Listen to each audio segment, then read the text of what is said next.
Un jour, un groupe d'amis, très réussis dans leur carrière, se réunit pour rendre visite à leur ancien professeur d'université.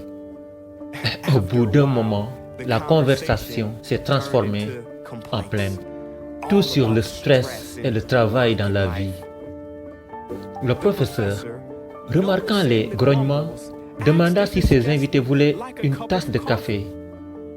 Ils acceptèrent et le professeur se rendit dans la cuisine et revint avec une grande cafetière et une variété de tasses, de la porcelaine, du verre, du cristal et certaines d'apparence ordinaire, certaines coûteuses et d'autres exquises.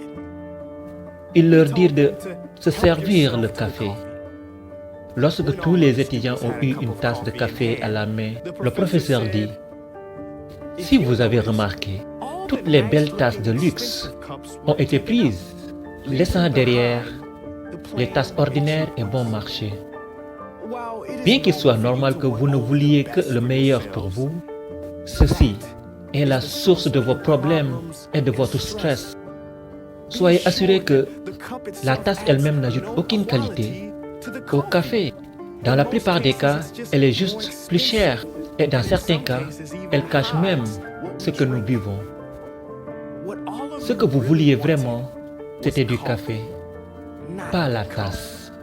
Mais vous avez consciemment opté pour les meilleures tasses. Et ensuite, vous avez commencé à vous battre entre vous pour les tasses. Considérez ceci, les gars. La vie et le café. Les emplois, l'argent, la position dans la société sont les tasses. Ce ne sont que des outils pour tenir et contenir la vie. Et le type de tasse que nous avons ne définit ni ne change la qualité de vie que nous vivons.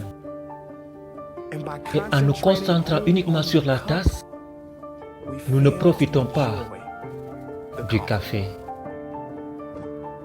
Les personnes les plus heureuses n'ont pas nécessairement le meilleur de tout, elles font le meilleur de tout.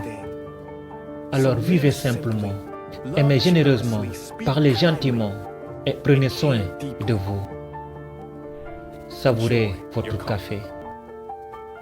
Coach Motivation, je vous adore.